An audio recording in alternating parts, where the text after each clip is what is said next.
Welcome back to Filmatic, guys. Hope everyone is doing alright and is ready to hear about Coming to America. And of course, I have with me the main man himself, Justin Fischler. How's it going, Justin? Hey, Nabil. It's going great. Glad to be back. I'm excited. I'm really excited today. Excited? Yeah, I am as well. It's took a little bit of a break from Filmatic, but we got a lot of new stuff releasing, as well as some projects we've always wanted to talk about coming up. For those who didn't know, this one we're doing the Coming to America duology. Then we're going to be doing Zack Snyder's Justice League, which comes out tomorrow. And then following that will be the long-anticipated Shrek franchise podcast, which holds a very special place for us. It really does. If I may, I just want to say, if you're not already writing down an open space in your calendar to listen to the Shrek podcast the second it drops, you're doing something wrong. Oh yeah, just go ahead and clear out. Just be ready. Just be ready. keep your fingers hovering over your podcast app of choice, because the Shrek podcast is brewing and it is coming, and we've got some hot takes. Speaking of, just since we're talking about that, I want to bring up some movie news before we dig into the meat of the podcast here.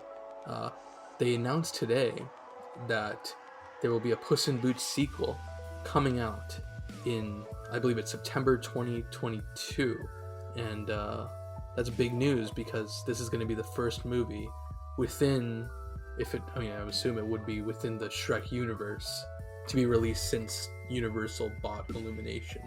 So it's going to be an interesting thing to see. You have any thoughts on that? Yeah, obviously there's no question about it. I will be watching it, but we did briefly talk about this. It's like, I don't know how high my hopes are for it. And obviously I haven't watched the original. I don't know why this is obvious. Obviously I haven't watched Puss in Boots. But it's been a long time since I've seen it, and I don't remember liking it that much. Otherwise, it wouldn't have been that long since I've seen it. I would have rewatched it. But, of course, we will be covering it in the Shrek podcast, so I will be rewatching it within the next week or so, and that'll give me a better idea of what to look for in the sequel. But yeah, the whole Illumination thing, I'm worried, but I do really like Despicable Me. And the first one is a classic. Yeah, it really is just like a good movie. I've always said it's kind of like an honorary DreamWorks movie. It's up there with Robots and Ice Age. I feel like those are like the three honorary DreamWorks if you think about it. That's an interesting way to look at it. That's pretty apt. And first, Despicable Me is, I agree. Unironically, just a very funny movie. Great, charming. It does have that DreamWorks quality of story, which I like. Yeah. Especially in terms of like the wacky villain being Vector. True. He's very funny. He is funny. So this is a note to you guys. Prepare for the Shrek podcast. Revisit your Shreks. Revisit your Shreks. Revisit Puss in Boots. And if you're an advanced listener, watch Shrek the Halls. Dude. Watch the other one I don't remember the name of. The one that's like in Halloween. The Halloween one. No one knows the name of it. That no one knows the name of because like it aired for like 10 minutes. It's 10 minutes Scared long. Shrekless. So there you go. Scared Shrekless. Watch That's Scared awesome. Shrekless. Yeah. Wait, but it's 26 minutes long. I didn't know it was that long. I remember it because it literally is so short that it came on like in between programs on, I think, like ABC or something. Like in between two movies they were showing that night, they showed Shrek the Halls. But yeah, no, it is interesting. I remember I used to have, I think, Shrek the Halls. Okay, there's a bunch of Shrek content actually here. There's Scared Shrekless and The Ghost of Farquaad are like separate movies. They're like separate content. So there's a whole universe we're going to be covering. Yeah, is The Ghost of Farquaad just the 4D ride in movie format, or? Because I think it might be. It might be. It's called Shrek 4D. That's like its subtitle. Then, it's just the ride. It must be. I which unfortunately is haven't gone on the ride yet, but it's on my yeah. list. I Don't mean, worry. it's been a long time since I have, but honestly, from what I remember, and I think we did SingTube, the ride show or something, somewhat recently or during quarantine, and Oh it's yeah, we've honestly a watched it together. solid entry. It's not. It's a lot of ride adaptations are either like entirely unfaithful or wishy-washy or just weird, but this one is awesome. I think it's a great No, story. It's it funny. It actually is. utilizes the Yeah, 40 stuff like in a funny way. A lot of fart jokes and stuff like that. of course. Also, the pre-show. I don't know if you have seen this or remember it. There's like a pre-show. We're in. I think it's supposed to be like kind of like Farquaad's castle, and like the three little pigs are locked up, and Pinocchio's locked up, and Gingy's locked up, and the mirror on the wall is there. And he gives like, "Oh, here's what happened in Shrek," and then like Pinocchio and all the characters will talk as they're supposed to be like imprisoned in the ceiling. Uh, and I remember like, especially being younger and seeing that, it was like pretty cool. Here's the thing, because before Shrek, we're going to be doing Zack Snyder's Justice League, which comes out on the 18th tomorrow, at the time of recording. And I know that's a rough one. It's 4 hours long, and it's a Zack Snyder film, so about half of that will be slow motion. Um, but no, it's a tough one to watch. So, but I will say, feel free to tune in even if you don't watch it. I think it's going to be a really interesting kind of commentary. Obviously, don't want to get into it too much here, but it's got a really, uh, like I said, interesting kind of history of how it came about and the numbers that it's going to do. I think. And, well, I'm not going to get into it, but either watch it or don't. I highly suggest you tune in because it's going to be a very unique thing to talk about. I feel like.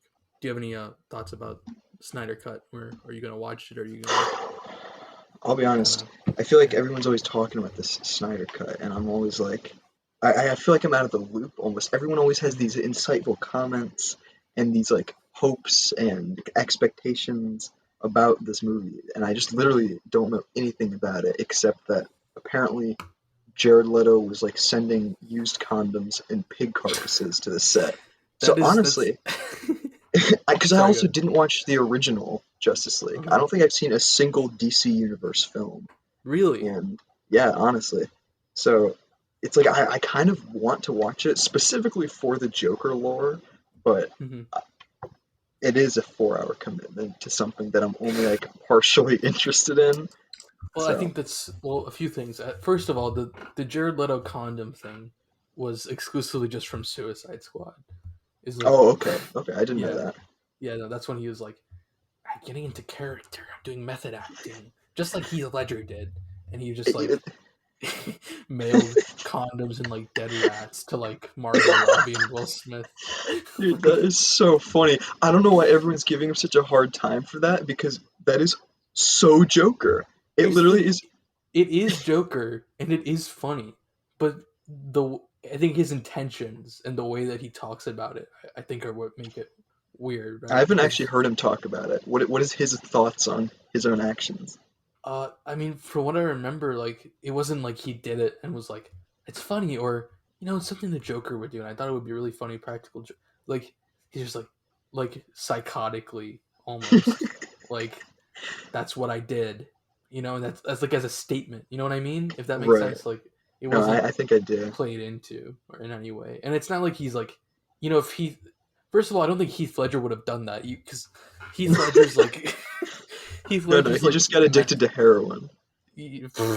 No, that's such a that's such a Jesus. stupid myth, dude. That's what everyone always says that. I don't know if you're gonna bleep that out or what, but I feel like everyone's always saying that. They're like, "Oh, Heath Ledger died from a heroin overdose because of the Joker," and I'm like, that obviously is Yeah, not what that I did happened. hear. People always associate his death with something to do with the Joker, when in reality, his method acting with the Joker was just like him isolating himself for a set of time and like writing journals like in the Joker's like perspective.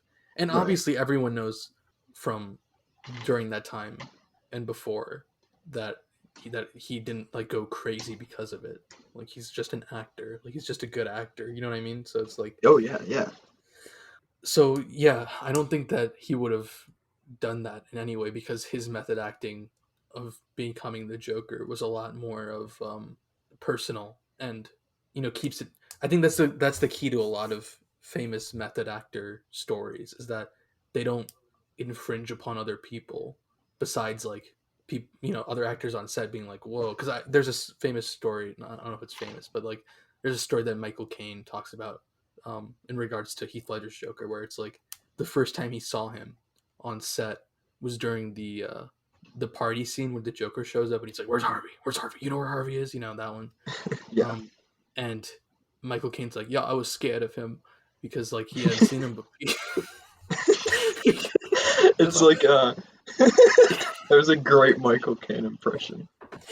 Was it Tangerine? I don't know, but he he was scared of him because he had never seen the character before, and like he stayed in character, Right. And you hear a lot of stories like that where that's the most actor to actor contact the character, quote unquote, will get with the actors, versus like Jared Leto's bullshit story where he's just like doing that shit. It's Right. different. It's not the same kind of level of class or meaningfulness. It's That's just him true. trying to be edgy slash him maybe being crazy. I mean, he's like a leader of a cult or something, right? So Really? I don't know. Man, I guess I'm out of the Jared Leto loop. Like, deep. Yeah, I'm deeply out of this loop. yeah. Well, like there's this thing where he has a set of quote unquote fans. I don't know if this is still current. This is like 2 or 3 years ago, but he's like, yeah, come to this private island I bought, and it was just very sketchy. There were like religious overtones, and people don't know. Some people are saying like it was a joke and it was like a fan meetup. Some people are saying like it's just really sketchy. So There's this temple. Epstein tier. Yeah. But no. So yeah, no. And what's the thing with the Snyder cut is he's only gonna be in like 1 or 2 scenes, I think. Really? So Dude, that actually yeah. sucks. Well, yeah, because here's the. Again, I'm not trying to infringe upon our content for the Snyder Cut episode, but since we're talking about it, like the thing with Zack Snyder's Justice League for me to sum it up and not get too into it to save that content, like Zack Snyder was working on a movie and he was in the midst of making this movie, and due to studio pressure plus a personal family tragedy, he backed out, and Joss Whedon came in and finished the movie, right? So Zack Snyder had like 2 or 3 hours worth of very rough content, okay? And Okay. maybe less than a quarter of that was in the Whedon cut, from what I understand. All right. Then you have all this fan backlash after the Whedon cut, which was obviously terrible, because Obviously. it's like a mix of Snyder stuff with Whedon stuff, which is going to be a totally different tone because he directed the Avengers and the studio wanted to be more Marvel like.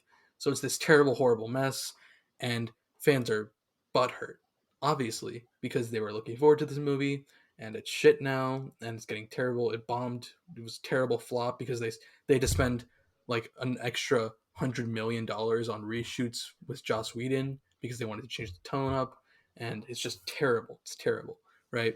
So you have all these fans who are saying, "Oh God, no, we need the Snyder cut. We need the Snyder cut." When in reality, the Snyder cut doesn't really exist, right? So for Right. another, I guess it's I want to say 3 years till now, 3 or 4 years till now, every Comic Con, every event, social media, constantly, it's hashtag release the Snyder cut, right? And then Zack Snyder starts getting in on it by posting like unfinished VFX shots on social media, kind of teasing that Okay. they're quote unquote, oh, maybe there is a Snyder cut, without actually Yeah. ever saying it. And so does some of the cast members.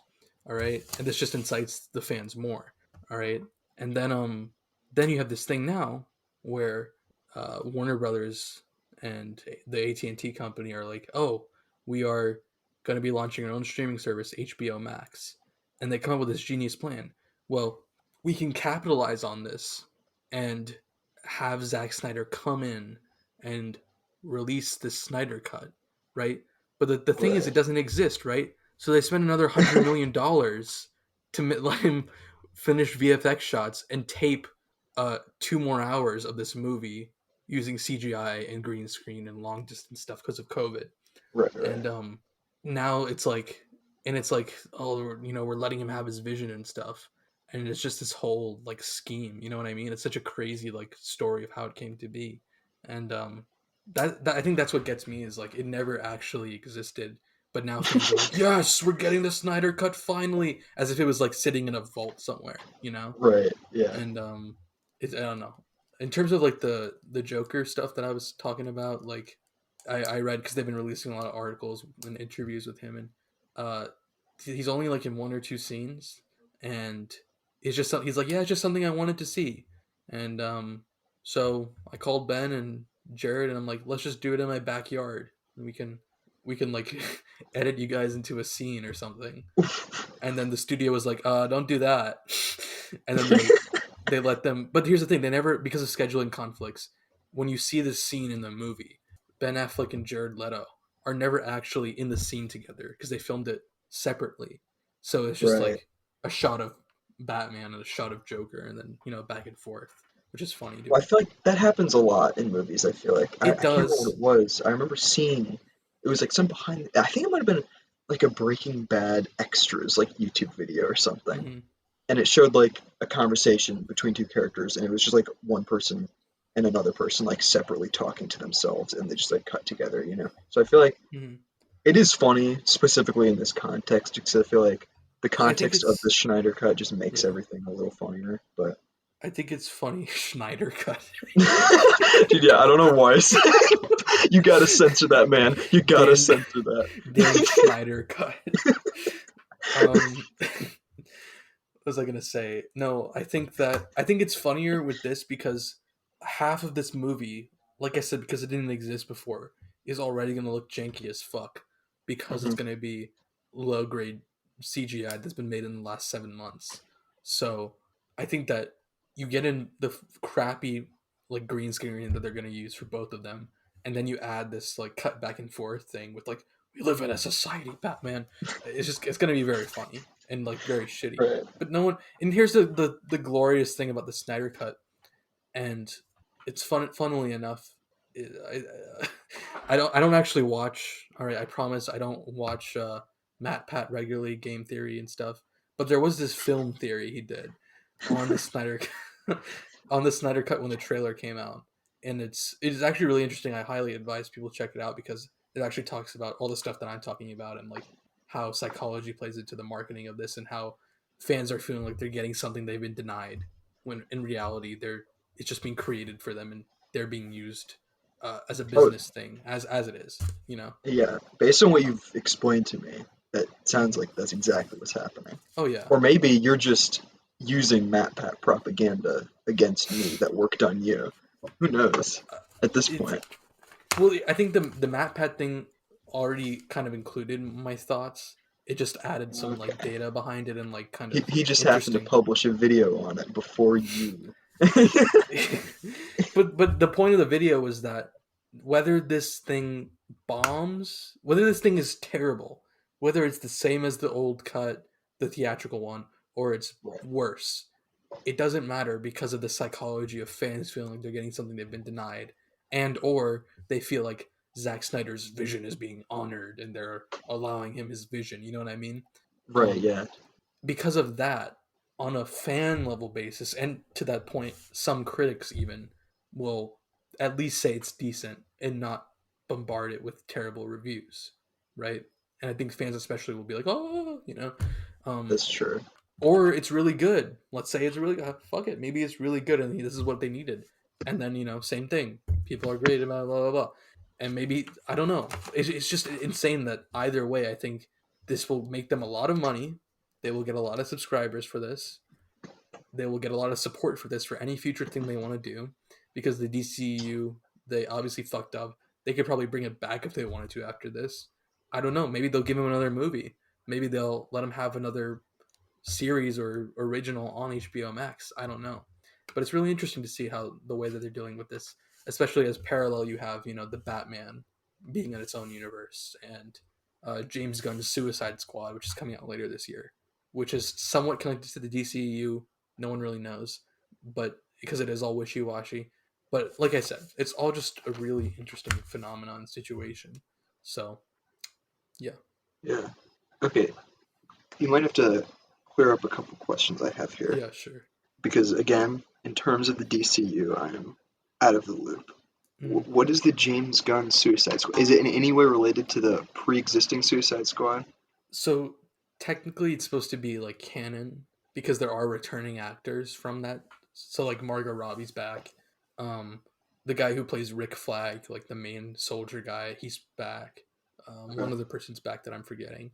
So it's gonna be like a soft reboot. And for those who don't know what a soft reboot is, it's basically when generally a a studio on the next movie that they're gonna be soft rebooting the universe or the previous movie will basically introduce an event or write in something that happens in between or at the beginning of the new movie that retcons anything previously.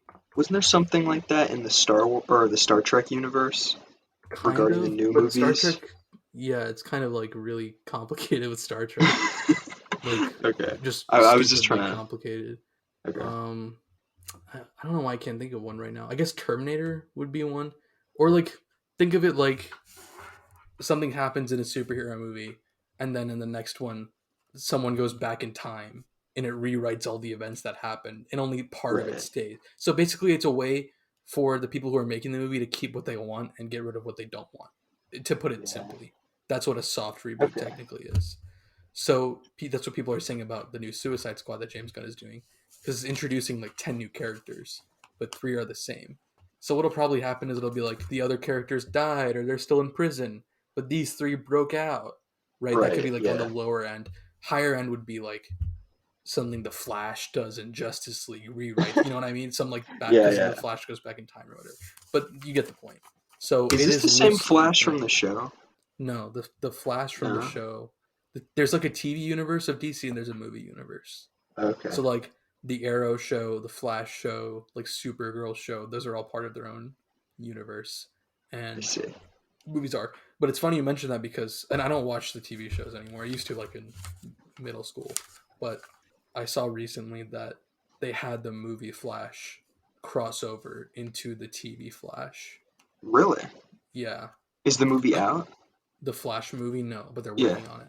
And Oh, it's okay. funny actually about that. For those who don't know, is that Michael Keaton will be coming back as Batman in that one because it's going to be like a Flashpoint movie.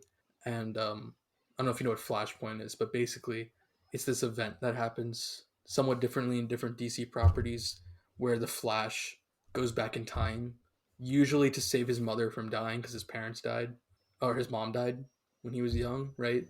So the Right. premise is that the Flash goes back in time, saves his mom, but it like rewrites the whole DC universe, either Okay. temporarily or permanently.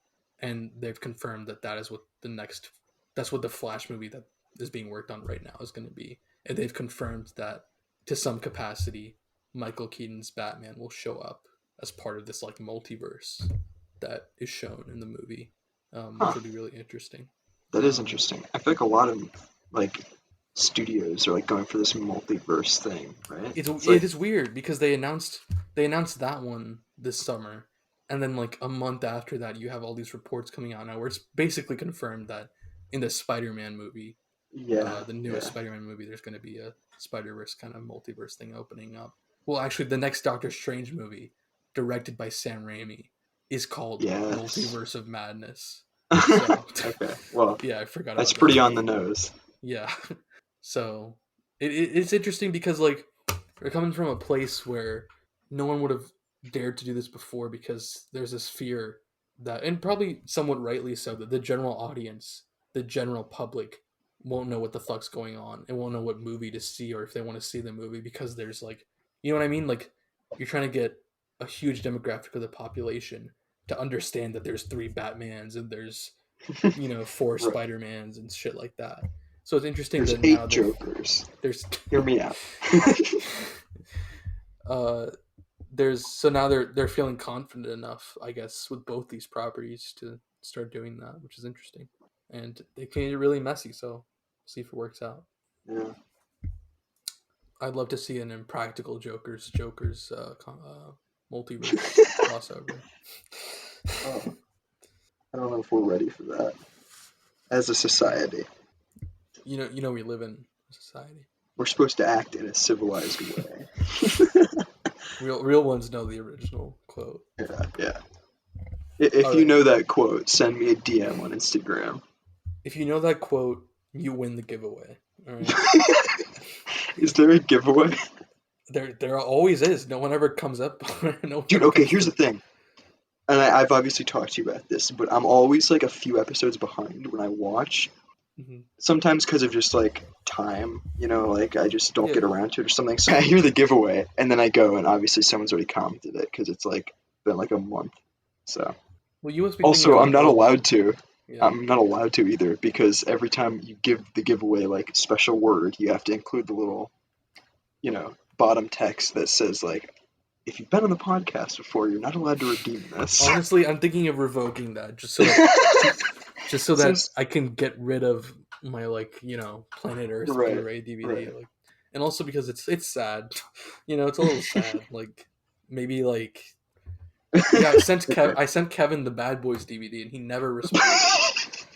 Man, that's so weird that he didn't respond after receiving Bad Boys. And you know what? It wouldn't even matter. I could have sent him anything. I could have sent him a shitty movie. But the point is that he didn't respond. Okay? That is weird. That said, please comment for the giveaway, guys. All you have to do is comment the source of the quote. We're living in a society. We're supposed to act in a civilized manner. You know what? Even just guess. Give it a shot. At this point, I will give it to you for trying if no one else comments the right thing. Because no one is commenting anything. Alright. So Coming to America. Alright. Let's talk about Coming to America. You rewatched both of these, right? Both I did. Original. Yes. Okay. I didn't rewatch the original because I had watched it somewhat recently. And I don't think after seeing the second one, I think I'd rather go back to it now after seeing the second one, if that makes sense. It does. No, yeah. I feel like that sometimes when I'm watching, like, I'm trying to think of an example. I had something recently where, okay, so it's the originally YouTube Red original and now Netflix original Cobra Kai, right? Okay. Yeah. It's like it takes place, it's kind of like the same situation with Coming to America where it's like, I want to say 25 years in the future because Karate Kid was 1984. Okay, no, that math was completely wrong, but... Well, Coming to America is like 30 to 33 years. Yeah. So I think the first season of Cobra Kai came out in like 2016 or something, which would be like just over 30 years. So anyway, it takes place in the future with the same characters, same actors, much like Coming to America. And it's like the same universe, obviously. But I started the show and watched it without rewatching Karate Kid recently. And it's like, part of me is like, yeah, I kind of wish I rewatched Karate Kid right before I watched it for that little, bridge into the show. But I also see exactly what you're saying, where it's like, I'm glad I watched this before, and then I can rewatch it and like see the direct connections. You know what I mean? Yeah, and I think that also the Coming to, we got to distinguish how we're talking. I know. People can't see the digit 2 that's in the title. I know. So, what do you want to call it? Let's say, I'll just say in the new one, I guess. So we could say, yeah. Okay. Maybe this is stupid. I was just thinking, like, we have Coming to America and then just Coming to, like, it's like... I like that. Yeah, let's call... Okay, so in Coming to... in Coming to... There's the pause. Mandatory pause. There's a lot of references to the first one, obviously. Right. But they are, like, big enough and blatant enough and timed enough references where if you've seen the first one in the last few years, you'll probably be okay. You don't have to rewatch it. So I would say if you've seen the first one in the last few years, watch the second one and then watch the first one, because I think you'll have a lot of and we'll talk about it, obviously, our takes. I don't know, I think I get the impression of how you feel, Justin, but personally I would say that after seeing the second one, I want to go back to the first one. Not that it was that bad, but not that it was great, but okay, we'll talk about it. Is there going to be, like, I remember the good old days before you had, like, the giant group people on these podcasts. You used to do, like, the classic, like, talk about the movie generally, and then there's the spoiler section. Are we going to do that with this one? or are we just going to get straight into the meat of it? I think that we can kind of just jump in. I think that most people who are, first of all, I don't think that this is one of those movies where the spoilers aren't really like spoilers unless you really care about the story in terms of like hearing a review for it. At least that's how I Right. feel. Um, because you can kind of guess, if you've seen the trailer, you can guess almost exactly how it goes. I would say that there are more spoilers for how things happen, and the manner in which the movie treats the first movie, which sounds kind of weird, but it will make sense if you've seen it. Um, so I'm gonna say for this one, we could just jump right in, Okay.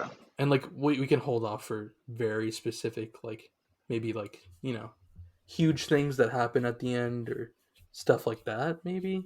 Um, but you know what, I'm just gonna say spoilers ahead. You've been Right. warned. I'll just say that Sound the because spoiler alarm. Sound the we're spoiler sounding alarm. there's a spoiler alarm playing right now, and it's just the Shrek 3 Sad Wizard music. That's the spoiler. From here on out, that's the spoiler alarm. Okay. Listen, All right, Artie. Artie, listen. To... Okay. All right, So, so spoilers ahead. You could probably listen to the first part of this, but just be warned. All right. yeah. So let's talk about how do you feel? Let's just, because this is, again, if this was any other set of movies that we would normally talk about in terms of big budget movies and action movies and psychological thrillers, I would say let's talk about the first one first. But I think that with this we can kind of just talk about the dichotomy between the two and juxtaposition. So let's just start with this. The second movie, Coming To. How do you feel? Where are you placing this? How are you rating it? Just general impression. Okay. Okay, I'm gonna throw you a classic. I'm gonna put it in the scale of Eddie Murphy movies, not including the Shrek Ooh. universe, because that's not fair. Okay, Coming To. Here's the thing. It's like he plays a very, very different character than he does in like most other classic Eddie Murphy movies. Yep. I actually do like it a lot. When it gives me this feeling. I don't know. It's like I watched it when I was in, I want to say like ninth grade maybe is when I first watched it. So it kind of reminds me of that time. It's just got a pleasant feeling. It makes you happy watching it. You really like Eddie Murphy's character. I'd say it's upper middle section of Eddie Murphy's movie. It's below Imagine That, but I'm gonna say it's significantly above Daddy Daycare. And I don't dislike Daddy Daycare, but okay. So have you seen the Doctor Dolittle with Eddie Murphy? Yeah, of course. I think it's a little bit above that. It's between that and Imagine That. Okay. That's, so you're saying Coming To is is above the middle of Eddie Murphy on the scale of Eddie Murphy movies. I actually would think that, yeah. Okay. It's like, again, I watched the original in like ninth grade, and this one it does such a good job of like giving you this. It really feels connected. You know what I mean? Yeah, I agree. I think that this is the biggest benefit for it, which also in some ways leads to some of its flaws. But its biggest benefit is its homages, and Right. connectedness, like you said, to the first one. You really do feel like this is the next step. If there was, I don't think anyone ever thought there would be a second one, to be honest. That's true. It doesn't seem like the movie that really begs for a sequel. It doesn't. It And the had like a kind pretty of, nice, high and yeah, tight ending, you know? right. It's something that is also, from what I've been reading, described in interviews too, is that the first movie is very fairy tale like in terms of how tight it is and how set of an ending it does. Meanwhile, this Yeah. is kind of still a fairy tale, but it's being more influenced by modern uh, situations. At least that's how the people who made the movie have put it. Um, that said, I think that for me, I will say, like I said, one of its biggest pros is the connectedness. You feel like this is the same character to a degree. You feel like this is what he would be doing. I think that, so this is kind of something I wanted to bring up, was did you think that there would be more scenes where it's actually in America? I And did, yeah. yeah, that's what I was thinking. And B, do you wish that there were more, or are you okay with the way that they did it? Honestly, I kind of do wish there was more because it's like, first of all, he's coming to America. It's Right. what I It's in the title. yeah, it really is. It's what I came for. And I'm not Mhm. saying it was bad. I'm saying obviously most of the movie took place in Africa, but it was like I don't know. I hate it when movies give like a really bad like just like it doesn't feel like he's in Africa. You know what I mean? It kind of did just Yeah. feel like a set. You know? Yeah, that being what it is for sure. Fun fact for a little trivia. A lot of this, a lot of the, especially outdoor sequences, but some of the indoor ones too, were actually filmed in Rick Ross's house in Georgia. I don't know if you knew that, but I, I didn't know that specifically, but I like did they see in just the credits that it was like sponsored by like the Georgia Peach Foundation or something like that. yeah, like I guess they wanted to because he has like a big mansion, obviously not like a palace like in the movie, but Right. he has a big mansion, and they filmed like they wanted to film one of the uh, party scenes or whatever. I don't know exactly which scene it was, but the big scenes in there, and they just ended up filming a lot of stuff in there, a lot of the outdoor stuff, especially. Um, Hmm. a lot of movies are filmed in Georgia, especially the Marvel movies. For those who don't know, are Really? filmed in Georgia, partially because of, I think, financial tax stuff, and B, because of associations to the Georgia company and like pre-existing sets. Like all of the big sequences in the latter Avengers movies, uh, Captain America movies are filmed in Georgia, enhanced with green screen. So it is interesting, the Georgia Yeah, factor. unexpected, I feel like, at least for me. hmm I think in this movie you could kind of tell, though, for sure. Yeah, I agree with you Well, maybe not specifically Georgia, but that it yeah, it wasn't, definitely, yeah, that it was more yeah. like, yeah. Has a very different set of drama and conflict going on than the first one. The first one is, you know, like I said, fairy tale like. Eddie Murphy's character is on a mission. He gets into plenty of comedic situations in his quest to find a bride, and in the end, he gets a kind of happy ending, and that is the movie it is set. Meanwhile, in this new movie, we kind of get into a more, like I said, modern day set of scenarios where we're seeing the outcome and the aftermath of the first movie, but we're getting a lot more kind of character conflict and uh, just, I would say, a lot of character conflict. Um, I think one thing for me that stood out through that, and the reason it felt kind of, I don't want to say jarring, short of jarring, but the first movie especially being rated R and having a lot more kind of adult themes and scenes and adult comedy Yeah. versus the second one, which is rated PG-13, which still has its adult comedy in places, but it feels to me more akin to uh, like a barbershop movie maybe, or a kind of like a slightly uh, a slightly more elevated ride along type of comedy, if Okay. you kind of catch my drift.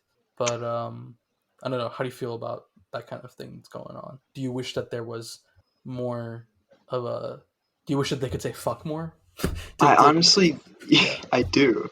It's like, if it wasn't for the precedent set by the first one, I don't think it would really, Oh I yeah. wouldn't have even noticed it, honestly. It'd just be like a hmm classic, Eddie Murphy comedy. But it's like the first one, it was like, I feel like a sizable part of the atmosphere of the movie is like, first of all, they they do a reprisal, they pay homage to the royal bathers scene, but they don't have the royal bathers tits, which is like a classic right. part of the joke in the first movie. It's like shock comedy, you know what I mean?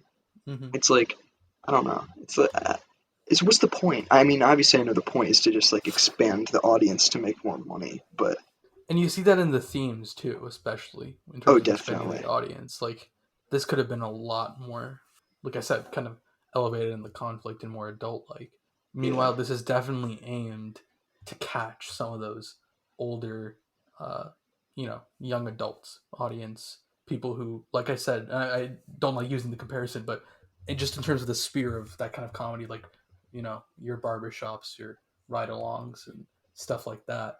Catching more of those people who have seen those, and also maybe seen, you know, there's a lot of, as there would be, I think, with an African kingdom in today's world, and I think they should address it like kind of like Black Panther kind of stuff, in terms of incorporating that kind of familial drama. Right. And yeah, so it would have been really great to see, you know, first movie iconic joke, the fuck you too, you know. It's so iconic. It really Like, is. it would have been great for him to come back and that happen again, some shit like that, you know. Yeah, exactly. There's so many jokes in the first movie that couldn't get paid off simply because of that. And I would like to actually look into that. I don't know. I wish I could tell you if that was something they decided from the get-go, something that happened afterwards, because I don't think Amazon was always attached to produce it. So Amazon Okay. did get a lot of these. Amazon got, I know for a fact Amazon only got Borat because of the pandemic, and they wanted to stream it. So maybe that was this too. I don't know. I will come back to you with that. But I agree. I do wish it was a little more up there. And it's definitely reflected in the theme. I mean, how do you feel about? I think that it is a good way to kind of alter the expectation going in. You know, it's a flipped scenario where you have this bastard son coming from America to Zamunda and kind of reliving his father's experience, but flipped. You know, Yeah. I Yeah. do appreciate that. I do think that that is a good way to do it. It's, I don't want to say obvious, but it is. It kind of is. It kind Like, of is. from the beginning, it's kind of like there's not a lot that you can see them doing besides what they did with the specific like story of the son. You know what I mean? Mm-hmm. Because obviously this movie has a lot of like it has a lot of oh, what's the word? Like there's a lot of themes in it Mm-hmm. that focus on like justice, you know what I mean? Yeah. And you obviously know at the beginning that when they bring the son over, they're not just gonna like shaft the daughter and she's not gonna get the throne. Yeah, exactly. That's kind of what I was trying to get at. Is Exactly. Yeah. there is that element because of the audience they're trying to target, because of the kind of I don't know what the word is, where it's not like a, it's obviously not a movie that's meant for the whole family, but it's meant for a family. You know what I mean? Like Yeah, yeah. it is a family movie, so they are not going to shaft the daughter. They are going to be more progressive, and that's a good thing. I'm not saying they shouldn't be progressive, but you know they're going to Oh be yeah, more with yeah. the times. Versus if this was something that I think that Eddie Murphy put out on his own, or the same director was back, you know, something like that, which I think would have a very different thing. Where, for example, with Daughter, she probably would have just been shafted, and it would have been a joke. You know what I mean? Right, right, Versus right. like with this, where it's like everybody has to kind of do that, and that's what is also so compelling to me about the first one, is that there was that kind of higher level of conflict and darkness, for lack of a better word, but there was still a happy ending, and it was still like a fairy tale esque movie, you know. And Yeah, that's what I love about the exactly. first one, is it has that perfect, you know, je ne sais quoi of a movie that I love, and that's what makes it a classic in my eyes. So, and it's always hard. It's always going to be hard to try to come back and do a sequel to the classic, especially after 30 years. So, and it could have been a lot worse. You know, you know, It's true. it's a shitty way to bring up. You know, I don't want to be that guy, but it really could have been a lot worse. So, you know, and it was great. I will say, in terms of the cast, great to see Arsenio Hall again. Oh, it really Um, was. It was refreshing. and even for the kind of villain that they did in Wesley Snipes, hey, I'll take Wesley Snipes in a movie. You know, like Any day. he was funny. He was funny as fuck. He was a great part of the He was movie. very funny. One of my favorite parts in the movie by Dude, far. his like slanted walk, dude. Oh, that was, It yeah. was very good. There were jokes that, you know, when they introduced him and they were like giving all the descriptions of him. I don't even remember, Yeah. but there were a lot of, because I don't want to mess it up, but there was a lot of like classic kind of comedy that did come through. I don't want to come say that there was none of that. There was some classic comedy in there that felt like an appropriate follow up from the first one. So that Yeah, was for great. sure. Loved Arsenio Hall and Wesley Snipes. Like, I agree with you. Eddie Murphy's character, just like the first one, you love him. He's got that great quality about him. Yeah. that kind of, even as a king who has evolved to whatever degree which you is want like to say. a Yeah. very one of the biggest differences in the tone, I feel like, of this one and the first one is the shift into kingliness of Akeem. Yeah. It's like, Because go ahead. oh, okay.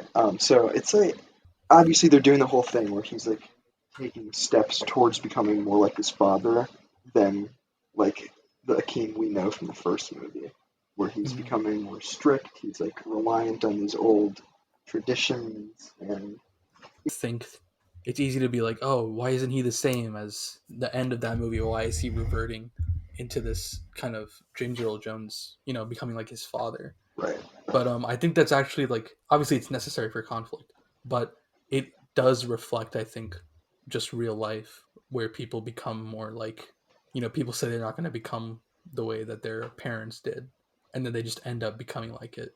And it's a classic thing that is in a lot of family comedy movies, I think. Okay. Because, and for good reason, it is, like I said, it is a part of real life, but he played it well. He did a good job with it. And yeah, I will say that one thing about this movie was, for me, it felt like it went a little fast. It felt like there were some jumps there to me that didn't really add Oh up. yeah, for You sure. know, I know exactly what you're talking about. like his jump from the way he was acting and being like the way we're talking about how he did such a good job and in his character growth in that sense, Yeah, and then just switching it off at the end. I know. Yeah, Or but I when, mean, you know, yeah, same thing with when the son is falling in love with the girl. It's like one that scene, is and then he's like, "I'm definitely, gonna yeah. marry you." Yeah, I was like, is he? Is this really believable? I mean, I know it has to happen so he can be happy without becoming Caine, but you know, Hmm. it did feel a little rushed. But I mean, what are they gonna do? It's not like they're gonna several episodes. They're not gonna do a Schneider cut of Coming Two. we only gonna call this Schneider cut from now Yeah. on. It is a half an hour shorter about than the first movie, so True. they could have added a little bit in there, Yeah, that is true. I and it should have all been content in America.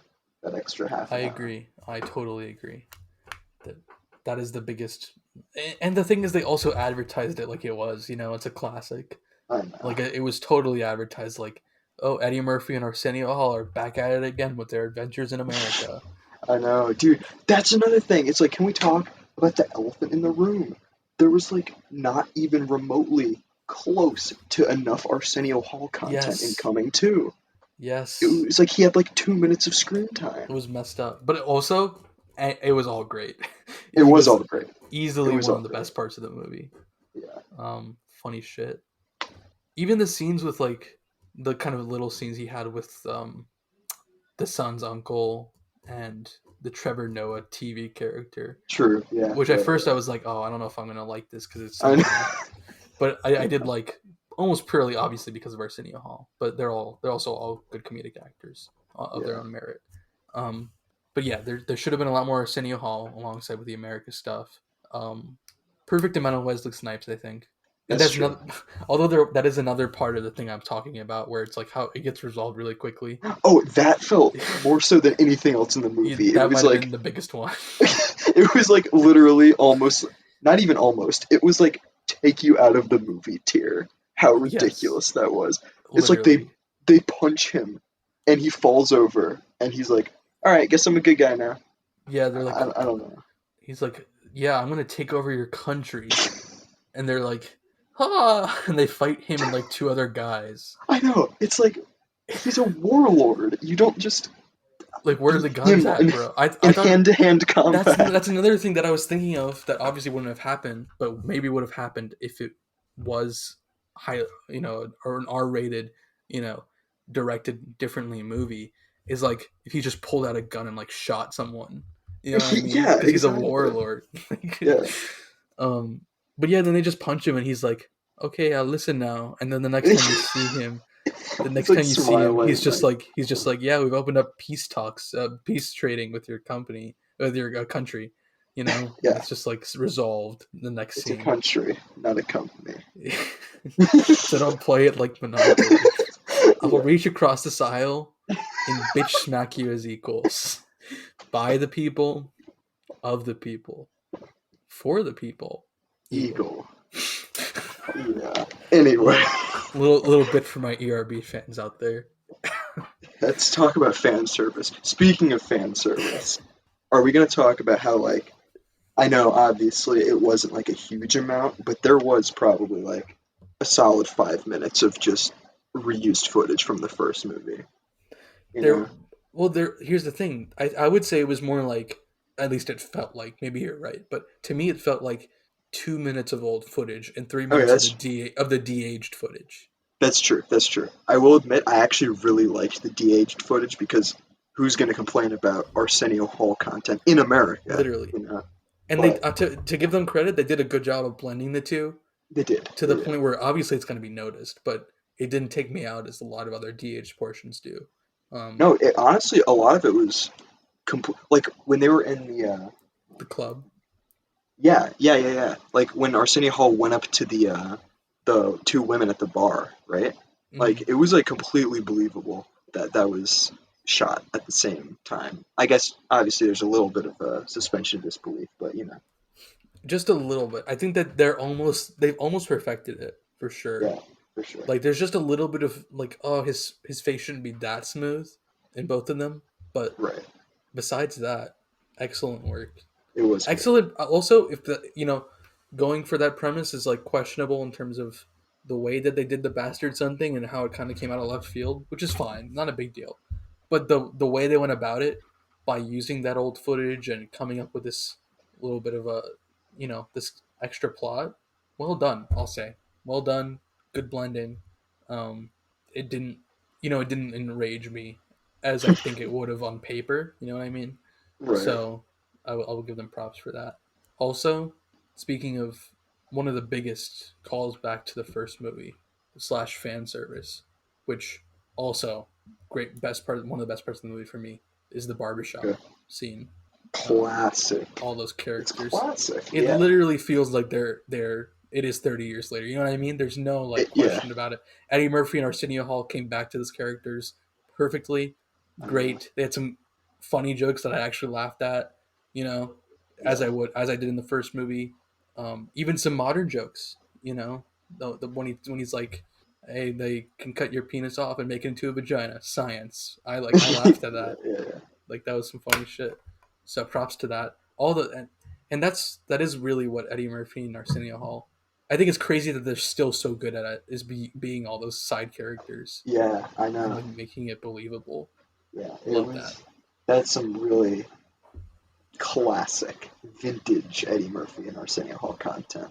Oh yeah, I I heard a few years ago that he was going to do stand up again for Netflix Really? because there. Well, Which one? I hate to invoke his name, but there was a Jerry Seinfeld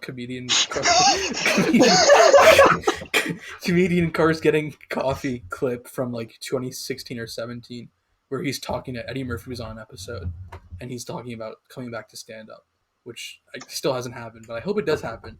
I would love to Me see too. some current day Bring Eddie back Murphy the stand red up. leather. Yeah, oh, he has to do it in that outfit again. He has to. But yeah, I feel like he would. I feel like I can see him doing Oh that. yeah. Did you see Dolomite is my name? I did not. Okay, I you think should. me, Yeah. you, and Evan, I think, were briefly talking, and you corrected me. You turned me away from this road I was heading down, but you said I didn't have to watch the original content it's based on before watching it. No, you don't. In So it's fact, definitely on my list. yeah, no. In fact, because I also didn't. I didn't even. I mean, I know because I've heard a lot of references in like classic rap songs and other media of Dolomite. So I had like a very vague idea, but you don't need to know anything about it going in. In fact, you'll go in, learn about Dolomite, and you're gonna want to investigate it afterwards. And Okay, it's a right. really nice flow. So, and I highly recommend checking it out. It was his first big movie back in a while. Yeah, It's yeah, great, and that's the thing with that movie and this movie is that no matter what you can say about plots and runtimes and maturity ratings, one thing that is for sure that I see in these two movies is that Eddie Murphy is still a great actor and still a great comedian. Yeah, for sure. So if you're gonna see this movie for any reason, see it based on that. But yeah, Yeah. Okay, so here's something I really liked that was like a beautiful homage that was good in the first movie, if not great. And they brought it back tastefully. It's the glance at the camera. And you know what I'm talking about. Everyone listening knows what I'm talking about. It was just great. First of all, not only did they pay homage with their own glance at the camera in Coming To, but they also reused the foot in that like 2 minutes of recycled footage that was included, the glance at the camera. So I just really appreciate it. I thought it was funny. hmm for sure. Yeah, I think. Yeah, I mean, what else is there to say? I mean, it's Yeah, I don't know. it is great. I'm glad they did it, and like I said, one of the, I think that the bottom line with this movie is that it has its flaws. It feels like it didn't hit the potential it could have, especially because it's PG-13. It has a good number of pacing faults. um, but what matters is that there are some great jokes. There are almost all of the callbacks you could want, almost all of them. True. And Eddie Murphy, Arsenio Hall, and Wesley Snipes really steal the show. And it's great to see James Earl Jones again. That's another thing I forgot to That's mention. true. Also, Who, I yeah, don't remember the actress's name, but Lisa was also very good. It was like she did a yeah, great job of being the same character. that's It true. was very Yeah, impressive. yes. Also, I think props do have to go to Leslie Jones. I do think that a lot of people kind of diss her for some people. A lot of people don't like her kind of comedy, and I think that's fair. I'm not necessarily like the biggest fan of it. I'm not like going crazy over it, but it works in tune with the movie. It works for a modern day. It fits, I think, and she did do a good job just fitting into the kind of tapestry of the movie, if you know what I mean. Um, Yeah, like if she wasn't there and it was just the sun going to Zamunda, it would have been a little weird. You know what I mean? I think she adds a nice balance to the ensemble, if that makes sense. definitely. Yeah. She's like the Arsenio Hall to her son. Right. And it was You also need a great to see. sidekick. Yeah, it was great to see McDowell's again. That's true. The guy that looks like O.J. Simpson. A classic. McDowell's was also a classic joke that I'm really glad they brought that back and True, even true. see him mopping the floor again. Great. I know. Okay. The mopping fan service scene. The most iconic. They could have gone full. They should have had him wear the outfit again at some point. The Dude, I classic. literally. Yes. That would have been awesome. Even better, him mopping with the mop still in the bucket, like in the first one. Yeah, That would have been great. but they did let him wear the New York thing again when he That's first sees true. his son. Dude, So okay. that was good. The, the fucking pin on Arsenio Hall's jacket in the first one, that is like the size of like a small plate, is so funny. It's Yeah, literally like a 6 inch in diameter like pin yeah, that yeah, says yeah, like "I yeah, love New York." That is like one of the funniest jokes in the movie. I think it is so good. yeah. I, yeah. No, I'm glad they brought that back for sure. Now, do you think there could be a third movie someday? Think there's potential? Think they should let it die? Well, I do think they should let it die, and that sounds like a harsh way of saying it. I just think they should let it You think lie. this story is complete? I do think the story's complete. I mean, being honest, it could have easily been complete before Coming To, you know? Right, of course. But I feel like I could see them doing it, but I'm not gonna like say I think they will. It's just I wouldn't be surprised if they did or they didn't, honestly. It's kind of a cop out answer, but you know. Did you know that in an interview recently, they asked Eddie Murphy if there could be a third one, and he said that he would have to take 16 years and be 75 years old to even do it, for it to be right for him. He said Okay. he said if they do it, he would want to be 75 years old. Interesting. Okay, so Which, now I kind of hope there is a third first of all, one. the fact that he's going to be 75 in 15 That years, is it true. obviously makes a lot of sense on paper, but it's weird to hear, you know. Yeah. On Um, paper. let me write that. Yeah, no. But what was I going to say? Yeah, no. I think that makes sense. I mean, I don't know. It's obviously probably like a half bullshit answer, but like Right. seeing another one of him as James Earl Jones tier, if Yeah, it was a good story, that would be a very nice thing to see. I think, you know, because that would be I do. like full circle. Another reason you should see Dolomite Is My Name is for more Wesley Snipes. He is in that movie, Okay, true. and it's I, great. I'm trying to think. I don't And think I've ever seen him in any other movie. I mean, have you seen Blade? Have you seen I have Demolition not. Man? Expendables? Okay, I actually saw the first like 10 minutes of Demolition Man There you go. and stopped it because honestly, I thought it was terrible. You seen White Men Can't Jump? I have not, but that is a classic. Have you seen Demolition Man? I've seen like parts of it. I haven't What seen are it your like in a full thoughts? sitting. It's a '90s action movie, Right. and I mean, I'm you not the take it biggest as what it Stallone is. fan. Yeah, I agree. But that said, it does have a Stallone, Snipes, Sandra Bullock. So I mean, It's true. It's true. plus Wesley Snipes just brings such a great presence to everything he does. So just kind of works out in that sense. In terms of making it watchable. All right, but you know, we're talking about Eddie Murphy. It's true. You still haven't watched Tower Heist, have you? I have. I just haven't rewatched it since like Okay, middle school. that's fair. That's fair. I just literally the only scene I remember is the cockroach on the plate scene in the restaurant. Do you remember the bobby pin scene? I don't. It's a classic. You know, he's like, never mind. But I Tower do Heist want is to good. watch it. People should watch Tower Heist. We should at some point we'll rewatch it. Uh, I still stand that it is the perfect Thanksgiving movie. Are there And any other Thanksgiving movies? well, I Charlie mean, you know, Brown Charlie Thanksgiving? Brown. People, and I would say also that's the first Spider-Man is a Okay, Thanksgiving okay, I can movie. see that. It takes place They're during that time of basically year. the There's same. some set pieces, you know. Right.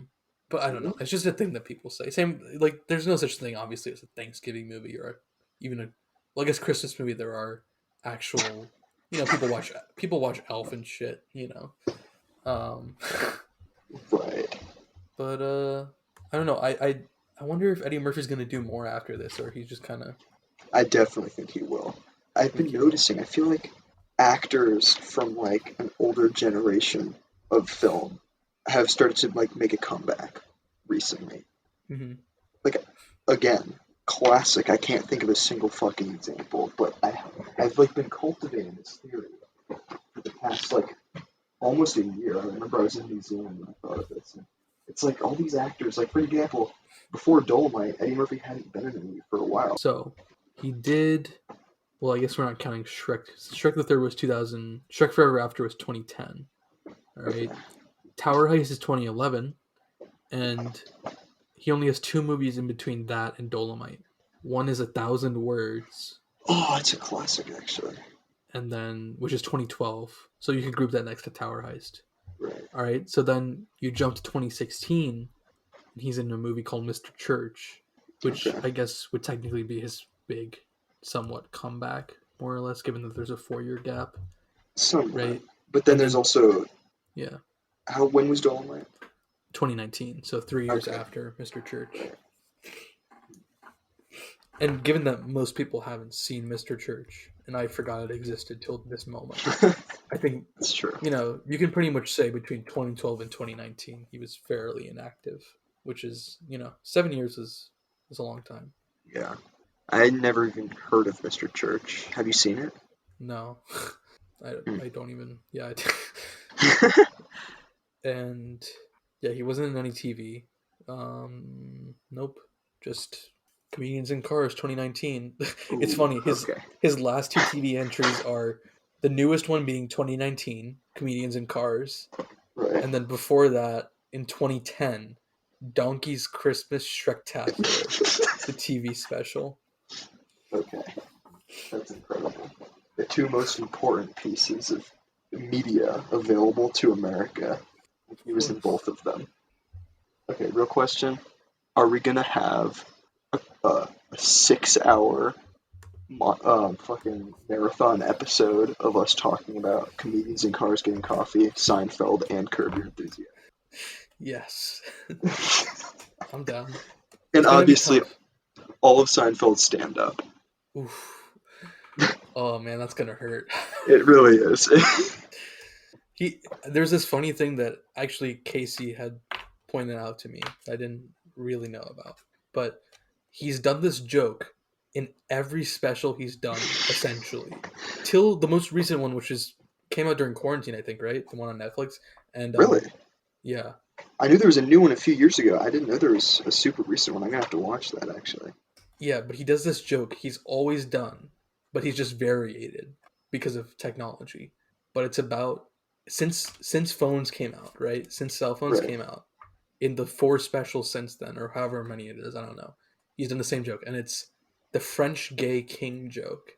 And the joke is that the way people swipe up on their phones, like you do that motion of swiping up on your phone, Right. he's like, people that swipe up on their phones, they're French gay kings.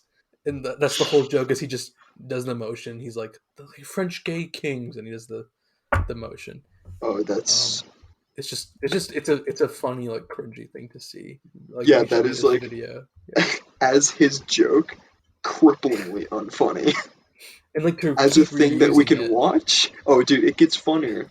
I do Repetition. remember, like specifically, I watched the first stand-up he did, like where it's like the fucking concept of his funeral, right? It's like right after Seinfeld the show ended, he made that stand-up. Yeah. And then I watched I'm that. telling you, it's called "I'm telling you for the last time." I remember that because I saw. You know what happened is sorry, I didn't mean to interrupt, but No, it's I okay. saw a few, like, last year or the year before. I'm like, oh man, I should check out the Seinfeld. Maybe I've been too hard on it. And I saw the beginning of that one, and I saw the funeral scene, and people were like asking about Seinfeld, and the special is called "I'm telling you for the last time," and that's like the premise. And you know how there's like Right. the video before the special. And I remember seeing the video and seeing like the first joke and just stopping watching it. So that's how I explicitly remember that one. But yeah, sorry. Go ahead. Yeah, I do. Yeah, okay. Anyway, I watched that one, and then shortly after, I watched the. He released another one, like I said, a few years ago. I think it was a Netflix original actually, and oh yeah, it was called Jerry Before Seinfeld, I think, Yes. and it was in 2017, Yep. and it's like this. It's stand up. I don't remember a lot about it, but it is a stand up routine, and I do remember there was this one scene where it's like shows him in the road, surrounded by every sheet of paper with every joke he had written in his entire career, and that's all I remember about the stand up, except the fact that he reused like several of the jokes from the funeral one that I'd just seen the day before, and I'm like, okay, it's kind of. I guess you can't expect everybody who'd seen the first one, and I guess he was just really proud of these jokes. But you'd think after like this, I feel like it was like a special thing. It was like a huge return. Like Jerry's back in stand up, everybody. Jerry's back, and like he doesn't even have an entirely new set. It's like, are you kidding me? The same thing happened with the most recent one, 23 Hours to Kill, That which makes came sense. out Yeah, in late April 2020. I'm definitely gonna Um, have to watch that. yeah, I'll watch that one and talk about it with you just for the shits and giggles, Yeah, because from the bits I have seen and like skimmed through, it pretty much is just the same set of jokes, more or less. right. Throw in like another one about cell phones and another one about like smart cars. Like that's it. Like Dude, literally thinking about 2020 Jerry Seinfeld and making a joke about cell phones is like the worst setup for a joke. Like that joke can't be funny. yeah. No offense, Jerry, if you're listening. I'm just speaking facts. You remember that time? Well, I don't know if it was Seinfeld days or probably not recent days, but people are like digging up flack on Twitter somewhat recently because he like was dating a 19-year-old. What? Like When was during this? like when he was like at least 35, Okay, and interesting. people were like, why isn't Jerry Seinfeld canceled? And normally cancel culture is like a fickle mistress for me, right? But in terms of like how I feel about it, but it just I don't care. Just like just cancel Jerry Seinfeld. I don't care. I don't care if it's legitimate or not. Just cancel him. You know what I mean? Fuck him. Hashtag cancel Jerry Seinfeld. There you go. Please. Comment out for the giveaway too. There's your second chance. There's not even You there's not even a question behind it. Just comment hashtag cancel Jerry Seinfeld.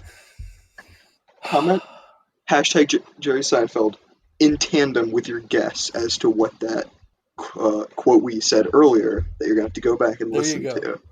You'll get double points if you get both. Get Yeah, a special exactly. prize. Yeah. And yeah, it's funny. Apparently he's worth come look at his Google page. As of Classic. 2019, he was worth 950 million. Yeah, dude, that's insane. Actually, Jerry Seinfeld's almost a fucking billionaire.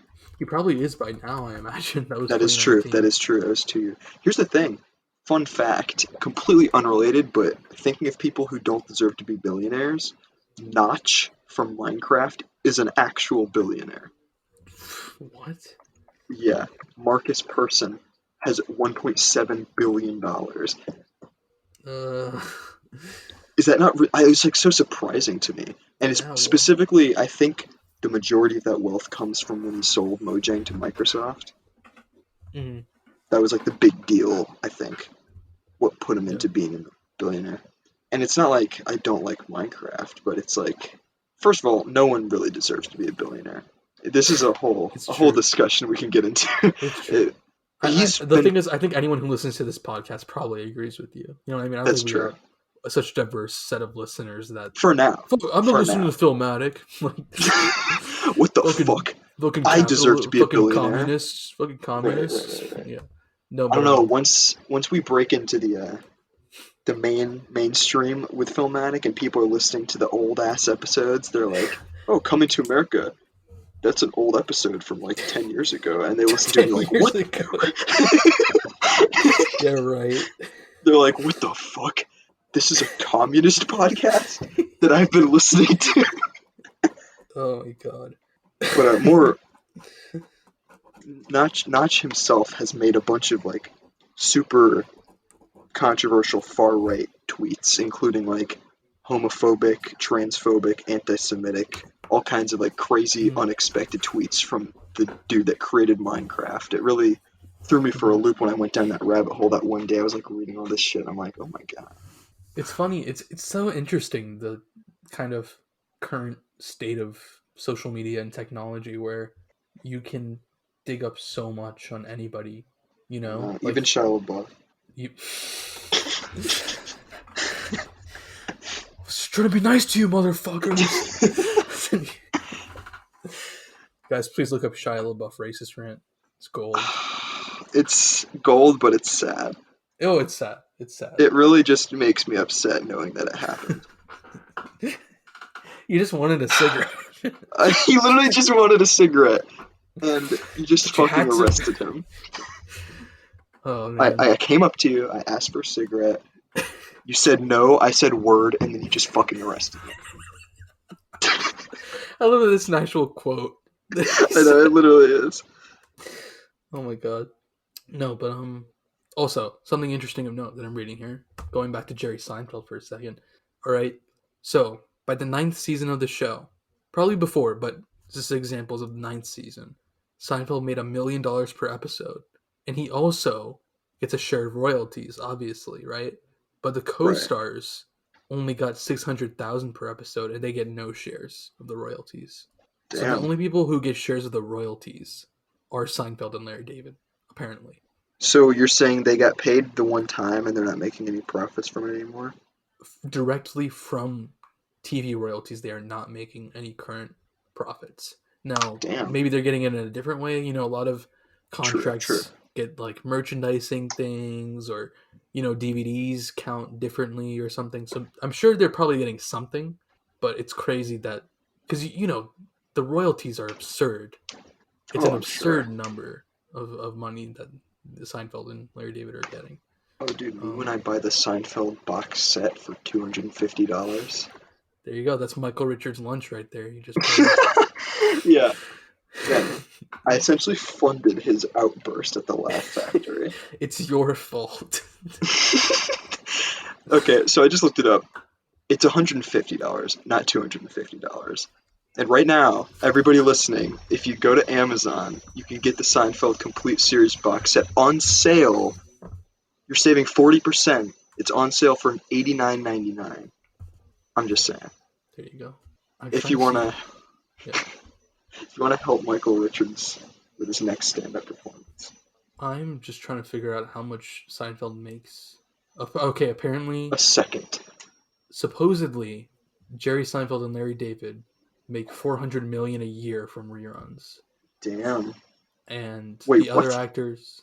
But he only has like 900 million, right? Apparently. According to the CNBC report, here, Seinfeld's Payday. Jerry Seinfeld reportedly turned down over $100 million, $5 million per episode to produce one more season of Seinfeld in the 90s. By the 9th season, he was making $1 million for each episode, while the 3 co-stars were making $600K. The co-stars failed in their push for a larger share of the show's $200 million in profit each season, but the show was still one of the most expensive. Okay. Okay. Come on. Here's a fun fact. In the final season, Jerry Seinfeld made about $13,000 for every line he delivered. Michael Richards made $15,000 per line. Jason Alexander and Julia Louis-Dreyfus made $12,000 respectively.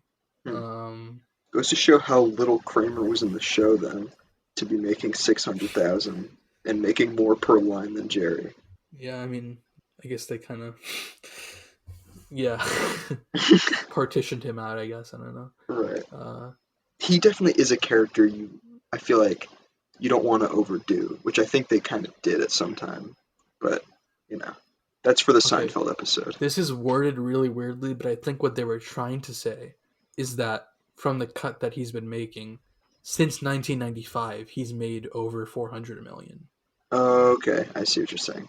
Which that makes a lot more sense. Yeah. Yeah. Just on reruns alone. Yeah. Damn. Crazy stuff. Seinfeld is coming to Netflix this year.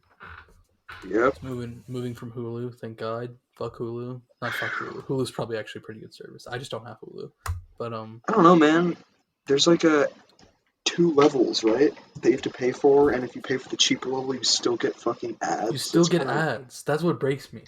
That is kind of like unbelievable. It gets included with Spotify, and they're like, "Oh, you have Spotify, you get Hulu included in your deal," and then you like try to use Hulu, and you get fucking try to watch Seinfeld, you get like 6 ads an episode, and it's just like, this is not why I'm doing this. Not worth it. Like I'd rather if I'm gonna watch ads on it, why don't I just fucking turn on the TV and look, like. Yeah, I'm not one of them, but I can totally see why. I've heard a lot of people are turning to internet piracy in this age. Yeah, you're not one of them, sure. I'm not. I actually did a project on that yesterday. I did a 2-minute video. Is like harmful? Well, not even harmful. It was just a step-by-step explanation as to what pirates do to get illegal content downloaded onto their computer. That's. Can you share any of that with us? I can, if you want. I can send you the video and you can play a clip of the audio if you want. If not, okay. What you're about to hear is a clip from Justin Fischler's project about piracy and the nature and dangers of it, guys. Go ahead. Do you have anything you want to say? It is not talking about the dangers. I guess the nature, sure. It literally is just like a step-by-step, like, first, the pirate finds a pirating website. Second, the pirate finds a file to download. Guys, if you've ever wanted to know what pirating is like, because I have no idea, but listen up, you're about to hear it, and roll the tape. Good afternoon, and thank you for joining me. Today, I'll be talking about how internet pirates illegally download content. This is also known as torrenting. Step 1. The pirate has to find a website. And they might have difficulty doing this because these websites are often getting shut down due to the illegal activity that takes place on them. They're also not openly advertised, again, due to the illegal activity. So right now I have a picture of the homepage of the Pirate Bay, which is one of the biggest names in the pirating community. And it hosts all kinds of content that pirates can illegally download. You can see here, you can choose between audio, video, applications, games, or pretty much anything else you can download. So the second step is that the pirate has to find a target. Right here I have a picture of somebody who has searched up a specific episode from It's Always Sunny in Philadelphia, and you can see the pirate has many options to choose from here, because these are all results for one specific episode. So once they search for a target and choose one, the next step is to initiate the download. Wow, that was great, Justin. Thank you Riveting for that. stuff. Yeah, no That's problem. great. Man. Do you know what grade you got yet, or still being graded? It's a pass-fail class, but the teacher said he loved it, so I have to assume pass. Imagine if he said he loved it, then he failed you. Can you imagine? Or I was genuinely thinking like he was gonna like lay into me. He was gonna be like, Justin, this is inappropriate cunt. Because it's a fucking weather casting class about fucking being a meteorologist. What does this have to do with what? It's like a fucking weird class where it's like called weather casting. And each week it's a 1 credit hour class. So it's only meets once a week. And there's only one assignment per week. And it's just upload a 2 to 3 minute video. And it can be about anything you want. But specifically, making these videos is supposed to be you, like, practicing and training for public speaking, essentially. So it doesn't have to be about weather casting, but that's what it's intended for. Okay. So I just fucking chose this topic because I thought it'd be easy and kind of funny, and I guess he loved it, dude. I'm sending you the unlisted YouTube link right now. All right, we'll put that in. I want to know what you think, and speak freely here as I will. This is all hypothetical, obviously, but Right. how do you feel about pirating and/or people who pirate? And do you think it genuinely harms creators or studios or companies? I think, similar to my comment about how billionaires don't deserve to exist, it's kind of like, I feel like the instance where somebody is harmed by an act of piracy in or in respective terms, I guess, the amount of piracy that happens versus the percentage of which is harming people in any way that is like tangible or even noticeable is very small. For example, if someone were to torrent the Seinfeld complete series box set instead of spending $150 on Amazon, I'm sure Jerry Seinfeld and his almost $1 billion isn't taking a massive hit from this. I don't see anything morally wrong with that. I wouldn't do it because I don't think it's worth the risk of being. The risk of being caught? Yeah, literally being caught, being fined thousands of But dude, dollars, facing jail time, getting your internet service first of all, but that is so banned. rare. First of all, It is. second of all, if you are regularly torrenting things, like literally torrenting things only exclusively, and you are not using a VPN, then you're just stupid, right? That's Then true. That you is like true. deserve to get caught. Second of all, even if you get caught, from what I understand, first of all, some providers don't care. All right, I know someone. I have a friend who who has Frontier Communications. Maybe I'll bleep it out. Okay. Maybe I won't. Okay, Frontier Communications, and they have torrented without a VPN for years and never gotten a letter, never had anything happen to them, nothing. Okay, my friend's Right. uncle torrented, who has Comcast, and he torrented like 1 or 2 things and got a letter. It was like from Comcast that was like stop. Yeah, Right? yeah. So some It providers definitely just don't is. give a fuck. Some I think providers, also it yeah. sometimes has to do with what you download. I don't know if this is true, but I've heard that.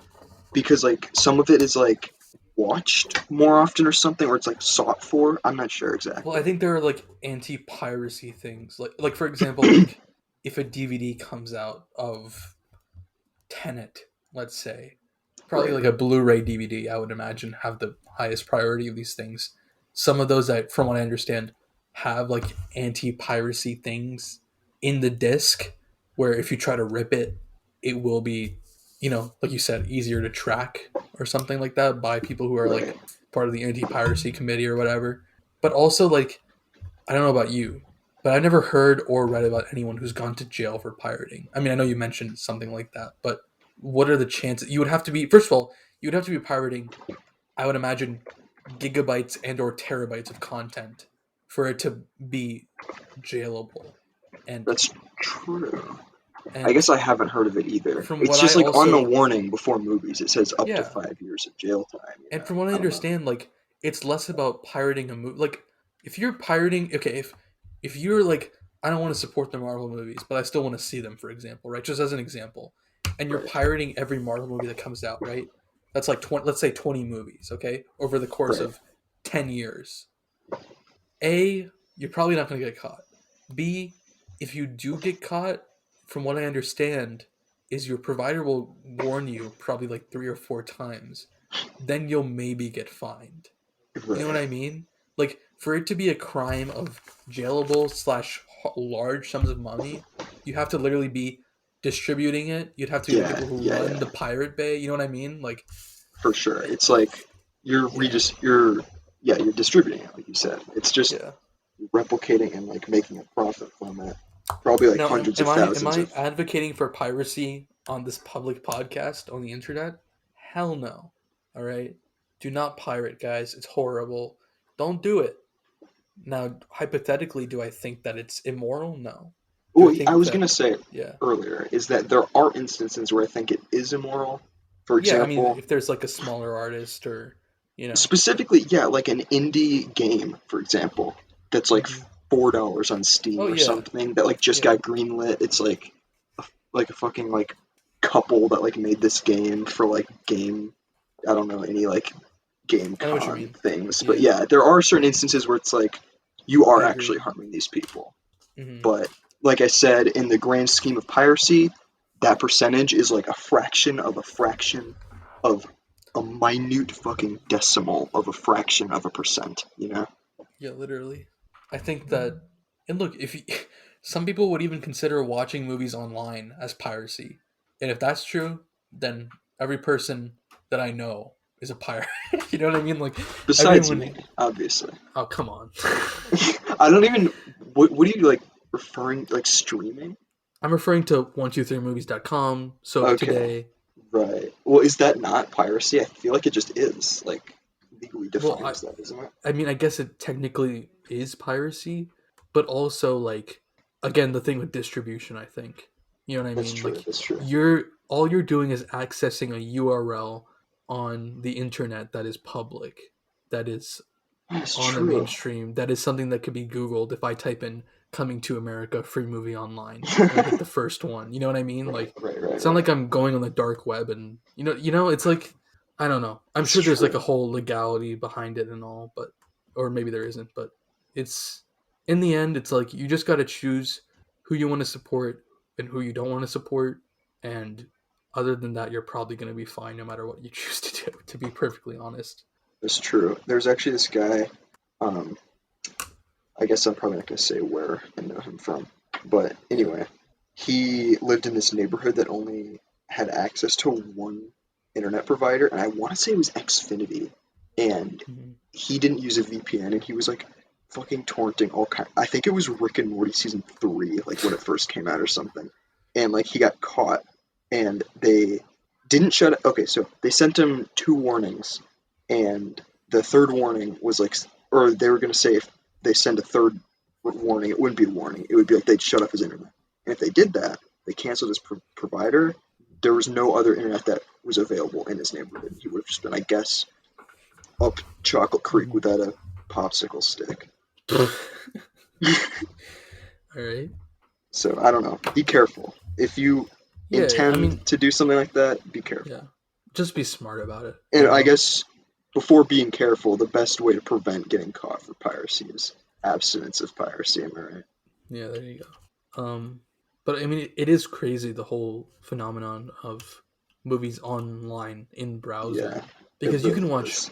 basic, especially with all these movies premiering on streaming. Like you can watch anything online. You can find it anywhere with minimal effort. with one Google search and like 1 to 10 clicks, you know? So it is pretty interesting to see that kind of thing. However, like, obviously it's not widespread, A, because it would be taken a lot more seriously, and B, because Netflix, HBO, uh, Hulu, these things are all doing well. It's still, Americans and real people are still choosing to pay and have ease of access, to be able to Yeah, for turn sure. on your smart TV and hit the Netflix thing and just watch movies Exactly. versus Exactly. like the trouble that some people would hypothetically have of like, oh, I gotta plug in a hard drive and upload it to my media server, or like all this crap you would have to do. So there is still a barrier, and there is still a thing. But it'll be interesting to see as technology progresses. So does all the good and bad with it. So maybe one day it'll be even easier than that. I don't know. Who knows, man? A little fan service to use a popular term from this episode. For Filmatic fans, a callback to one of your previous episodes talking about the fucking move on bullshit with Disney Plus. That just because that hearing it on your podcast was the first time I had heard of that, and it literally just it was like Yep. unbelievable. How is that? And how is it working?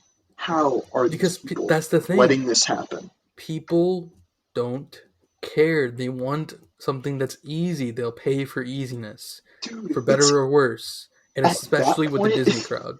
Yeah. it is easier to not watch Mulan than spend however much Disney Plus is a month and $30. Again, here's what I think, and I don't know if this is true because I really don't know a lot about Disney Plus, but is it just like a temporary pay-per-view thing, or is it because like it's going to be $30 to watch it while it's still fresh, but after a while they're probably just going to let it dissolve into the rest of everything that's available for free on Disney Plus, and by for free I I mean with the think normal subscription. I think the way it worked was to watch Mulan, you had to be subscribing to Disney Plus, which at the Right. time was $5 or $6 a month. I don't know. Recently they increased it to 7 or 8. Um, Classic. yeah. For those who don't know, that's their business strategy. People are online on Twitter and like, what is going on? Disney, chill. Like, are you Are like that voice I did? That was You like, awesome. That was so like, fucking funny. um, like, like, are you stupid? Because that is how business works. That's how they've been. Like, they started dead cheap at 4.99 or whatever it was a month because they wanted to undercut Netflix, and then they're slowly going to increase it. That's Yeah, how that's how they do it. That's how the business works, and it's Disney, so they can run it at a fucking loss for 10 years and it wouldn't matter. They don't need the yeah, for profit. sure, for They can sure. undercut Netflix for 10 years and it wouldn't People are like, matter. "Oh, I've had Disney Plus for like 8 years. I can't just cancel it because it's only $1 that they've increased it this time." You know, Yeah. it's like, but So dude, like what if they release a Mulan too? so yeah, the way that Mulan worked, and supposedly the new Marvel movie Black Widow that's supposed to be coming out might also work if the pandemic is still raging, is that you have to be paying for Disney Plus, which for Mulan at the time was at least $5, if not 6, from what I remember, and you also had to pay $29.99 on top of it to get into their, like, what's it called, instant access or upper access level or some shit they called it, to get Did, access to Mulan. did that So give you multiple yeah, movies or just Mulan? no, that's just to get see Mulan. Okay. That's just to rent Mulan. um If any of you listening pay for a Disney Plus subscription, and on top of that, paid $29.99 to watch Mulan, just what are you doing? What are you doing? You better and be Notch. You better be fucking Marcus Person, you better Jerry be Jerry Seinfeld Seinfeld. rich. Yeah, like, oh, you had to you threw me off with the Notch I'm reference. sorry. Here, Stuff like that Mulan thing really just increases people's want and drive towards piracy. You know, yeah, and I know that exactly. it works. I know that a lot of Disney Plus works and exceeded expectations because you have mostly parents out there who are suckers to the Disney brand, or are just Yeah. parents who need content for their kids during this time. Who are Oh, just my kid's a Disney kid. He needs Mulan. yeah, who are just shelling out the money for Disney Plus and or Yeah, Mulan. And exactly. I wonder. I don't know. I wonder if it's gonna last. I know that. I mean, I watched just more so to keep up with it, but also just for content wise, I watched the newest Marvel series that was on Disney Plus, the WandaVision one. Oh, Um, right. I actually do want to watch that. I'm yeah, but I mean, you have to watch all the Marvel movies, don't you? Yeah, I know. We talked about that. Oh, I have to literally So you watch. The last thing I saw was like fucking. I literally have seen so little. I've you've got a seen long way to go. so little. Yeah. Maybe after the Shrek podcast, we can. Right. Right. Yeah, but like they are doing original series, but I just wonder how long it'll last. You know, I don't know if Yeah. I don't know. This whole business model is just so weird and I unpredictable. can honestly see them like, and obviously I don't think anyone would be surprised if this happened. Is that they just start shelling out like a lot of originals, like Disney Plus original shows, because it's just Disney. You know what I mean? Like, if they're Hmm. trying to compete with Netflix and Hulu and Amazon and fucking Messenger originals, like there's all this shit out here. Like, they need a lot of content, and they're gonna do their very best to make as much of it as they can. Hmm. Yeah, what are your thoughts on those Facebook Messenger original TV shows? Well, I stopped using Messenger a few months ago because of the whole like. I was reading more about like the privacy thing. I know that WhatsApp, which is owned by Facebook, had some privacy issues, and Messenger did too. True. So the one Messenger group that I was using actively and was in with Manny Ray and Chris Wolf, we just like switched to Signal. So I haven't opened Messenger in a while, but I think I know what you're talking about because I remember there being like a tab where it's like watch Community the TV series with your friends. They just had like all the episodes of Community on there, and I was like, Yeah, that's weird. I haven't found it, but so I guess okay, I'm looking at this right now. I don't use Messenger really. I have it for like one group of people that I talk to that don't use anything else that I use. But that's not where I saw this. This is like a YouTube ad I've seen frequently. Is like a Messenger original. Like it says like Facebook Messenger presents, and then it's this fucking reality show about Post Malone, and then like a separate reality show called Cardi B Tries, where it's like Cardi B trying different things in each episode. She like tries to do like ballet, or she tries to teach kindergarten, or some stupid shit like that. And it's like, how is this presented by Messenger? What does that mean? It's weird because this is basically now that you're saying this, I think I understand because before this they had this thing which maybe they still have. It's a different branch, but it seems like they're just rebranding because before they had this thing called like Facebook TV or Facebook Okay. Watch, and like I said, maybe it's still part of the app. I don't know. I try not to open Facebook because it's terrible and toxic. Oh, Um, definitely. but there was the big show on it was Will Smith's Bucket List, and Will Smith up until like late, I'm pretty sure 2019, so fairly recently, just like would travel to places and do like a 10-minute show on Facebook. Like he went to Okay. India and fucking uh, Russia. I don't know. He went to a lot of different places, Dubai and shit, and like Right. would do like and it's like yeah, I got this on my bucket list. I'm gonna go skydiving in Dubai and like would skydive or go to India and Right. like learn how to meditate or be part of like a Bollywood movie. Um, so and it sounds a lot like those two shows you just described. So I'm Yeah. thinking they rebranded that into Messenger. Definitely. Now Definitely. this is like and that's what confuses me because it's like Quibi tier. Like no one's It opening is. Messenger to watch a TV show.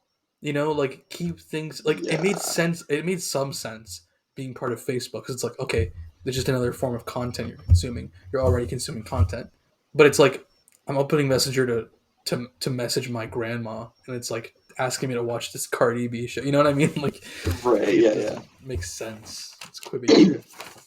Yeah. So I think I found exactly what you're talking about. It's called Messenger Watch Together, where it's like you can get up to Yeah. like 8 people or something and watch shows, and it's like the big thing they're advertising is Community because it's like the only thing anyone's ever heard of that they have access to. And it's like it shows like things that are available, and like 90% of the screen is Community, and there's like a tiny sliver of other like movies and shit that no one's heard of. And Yeah, something else that's funny about that is that you could just watch videos that have been posted publicly to Facebook. So you could just look up like viral videos, and if someone's posted, you could just watch it together with your friends. So I just thought, I mean, it is kind of funny. I would never do it, but yeah. I guess. They're saying they have Blair Witch on there, so I guess they have But that it's in first of all, Community. it's so inconvenient, and second of all, messenger calls already drain the battery on all Dude, phones incredibly. Messenger? No, literally, Messenger is probably the worst messaging app I've ever used, besides like the default Android text message app that comes with the phone. It is so bad at messaging people on it. I don't know.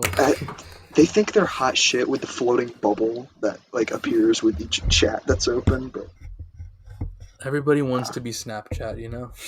literally everyone wants to be. When Instagram introduces 24-hour stories, you know you've Yeah. crossed. You just overdid it. I think it's crazy how Snapchat has become kind of the default form of communication for our generation. Yeah. Like, no one has anyone's phone number anymore. It's just Snapchat. That's it. It's I know. interesting phenomena. It is interesting. My brother is 26 and he only uses Snapchat to talk to me and our mutual friends who are my age. Because all of his friends from when he was in high school or even his friends from when he was at university, just like no one his age uses Snapchat. They all use Messenger or WhatsApp. And I don't know. It's interesting because I only use Messenger to talk to him and our mutual friends that are his age, you know? Yeah. Yeah, I think the only people I text are family members.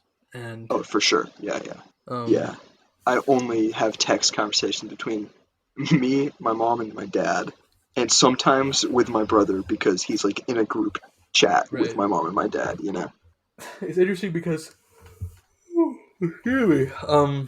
It's interesting because I remember in middle school up till ninth, or maybe 10th grade, we had this big group chat that was like, I mean, I don't know if I have to bleep the names or not, but it was a huge group chat. It was like me, LJ, Ben Harvigson, Ali Matteo was in there, Matt Cohen was in there at some point. Like just this like smorgasbord of people Right. Yeah. that was just like it was our group, more somewhat, especially in the earlier days, middle school tier. Right. But and then now it's like if you want to talk to someone individually, you use Snapchat, and even the groups. Well, I guess I'm only really in the only big group I'm actively part of is Nogs, Right. and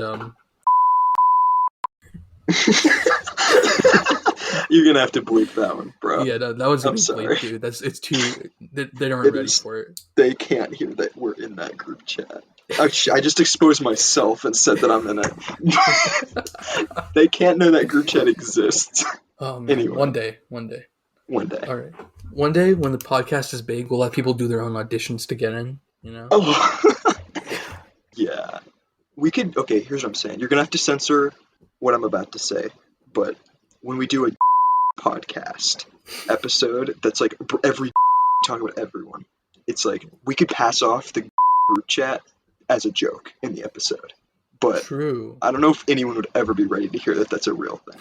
To be honest, I barely remember how it started. I could tell you, but I'll tell you after the podcast so you don't have to like cut a giant segment out. So is there anything about Coming to America you wanted to mention? I know I said if we wouldn't circle back, but I just an thought, hour later.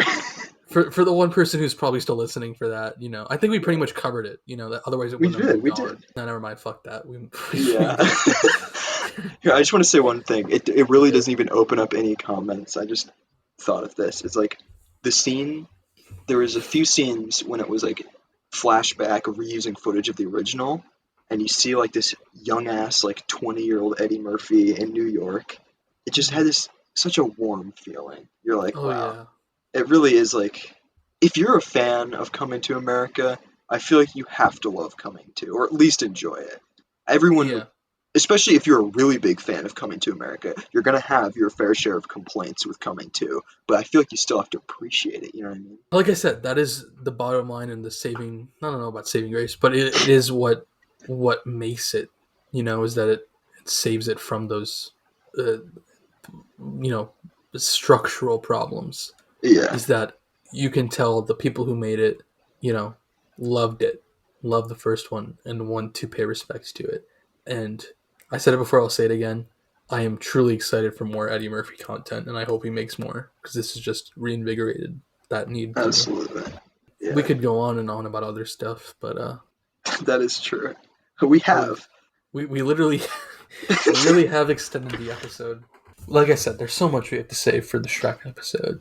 Oh, I was just thinking, it's like, we've talked there's obviously going to be some cut, my pee break, talking about chat, all kinds of fun little segments we're going to have to remove here and there, but about 2 hours of podcast for, I feel like, a topic that was covered relatively concisely, Like, that's what I'm saying, is like, I don't think there's anything else we could really say about it. Exactly. So it makes you think just how long the uncut, the Schneider cut of the Shrek episode is going to be. It's going to be long. It makes you think of how long the fucking Schneider cut episode's going to be. Yeah, that is also true. It's twice the runtime of Coming to America. Oh, over. It's like over, yeah. 3 times or something. I don't fucking quote my math, but Let me tell you something, all right? Okay.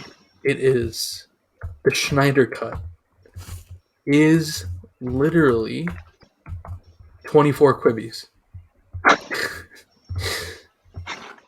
It's 24 quibbies long. And fucking Coming 2 is only 9. It's 9. It's only 9 quibbies. Not bad. The scrolling of math, like 60 times 4. It's literally...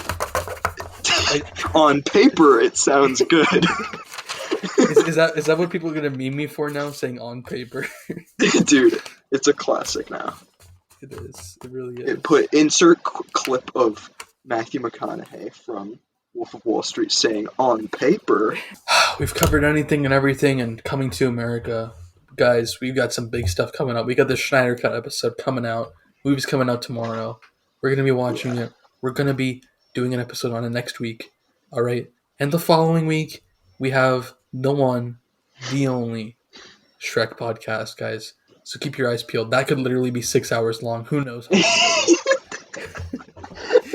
The sad part is, it literally could. Because you could literally... We've talked about Shrek for over 6 hours before in a Discord call. You could take all of our content just from talking about it in the Discord call, and it would be over 6 hours. Yeah. Okay? So...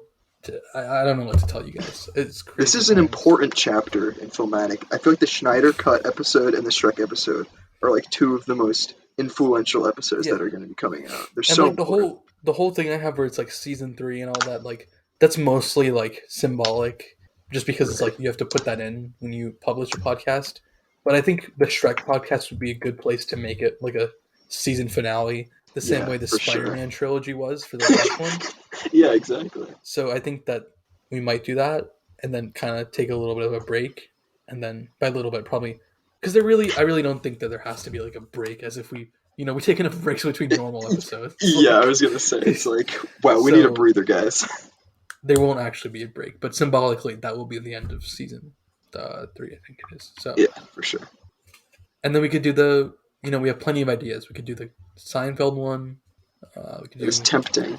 General DreamWorks. Oh, true. It's so true, actually.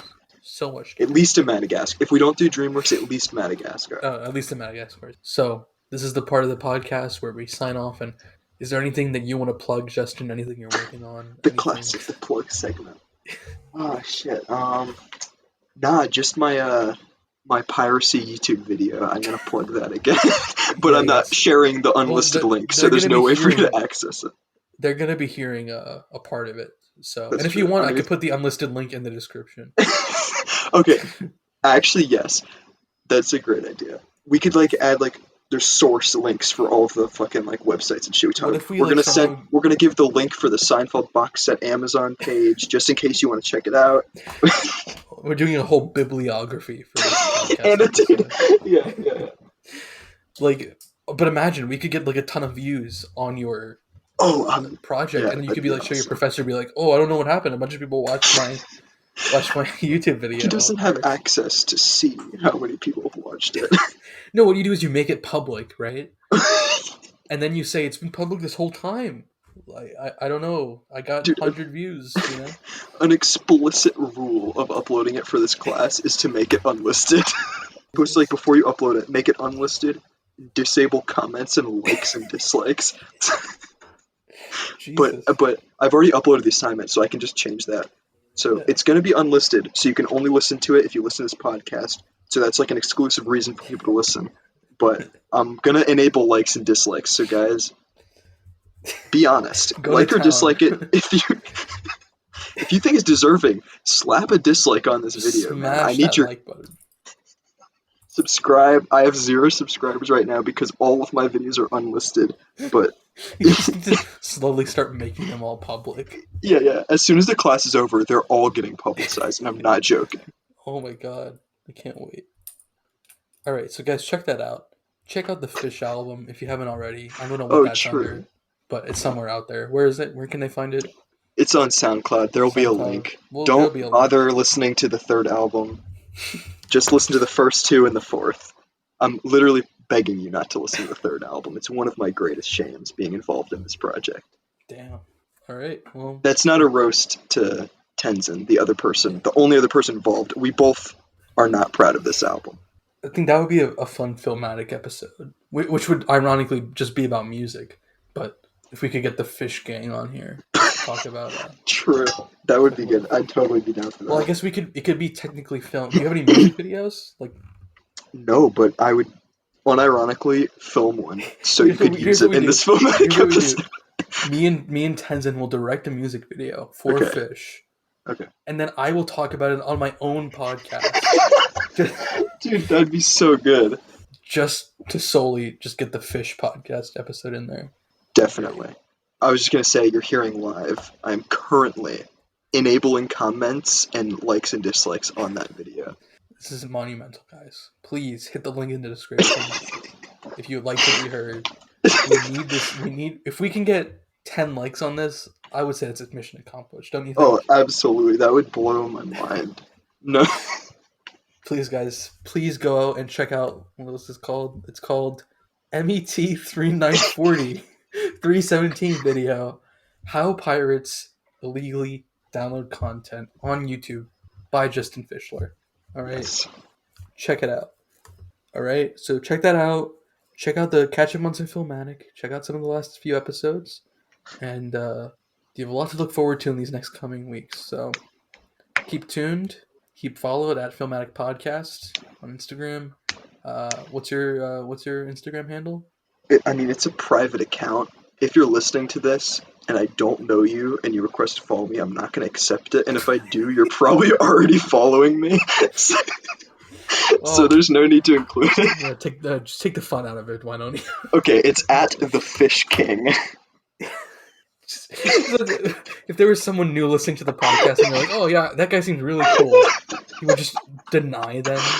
Okay, dude, I have no idea if you're coming from the podcast. Okay, here's what you do. Here's what you do. All right, if you're new and you want to follow the Fish King, all right, comment on the Filmatic Podcast photo for this episode. Say, "I want to follow Justin." All right, I will get that message to him. Okay. He'll know who to accept. He'll see it. All right, he'll see it. He'll be monitoring it too. He'll see it, and then he can go ahead and accept your request. In tandem with your guess for the "We Live in a Society" quote, in tandem with hashtag cancel Jerry Seinfeld, but I want to follow Justin Fish. What's so ironic about this podcast is none of the 3 things you just mentioned have anything to do with Coming to America. So true. There's a Schneider Cut reference, a Jerry Seinfeld reference, and just a reference. Well, I guess a reference to you, which probably happened regardless. So I mean, kind of, but nothing related to the movie. Just man. Funny. In classic Filmatic standing, it's been like 20 minutes since we started this outro. Look, I said it before. I'll say it again. Sofia Martinez said that these are the best parts. Okay. She said she loved the comedy. She loved us joking around, all right? For some people, this is probably all they listen to, beginning and end. So, Sophia, if you're listening to this point and you like the comedy What are you doing not planning to listen to the Shrek podcast episode? Write it in your calendar. What are you doing not commenting on the giveaway, you know? That's also, yeah. She went out of her way to tell me, this is not like a diss, I don't know why I'm phrasing it like aggressively, but like you went out of your way to let me know, and I'm thankful that you let me know that you love the comedy and you want us to be funny. All right, I noted, you know, but just you could at least comment on the goddamn giveaway. Noted on paper. It's on paper. On paper is the new no cap. All right. True. So so true actually. So follow the Instagram. Just do all the stuff you just said. Yes. And please come back next time, and we'll see you next time. So you've been listening to Bill Sharif and Justin Fischler. Thank you for listening. Yes. See you next time. Fade into fish music so they know what they're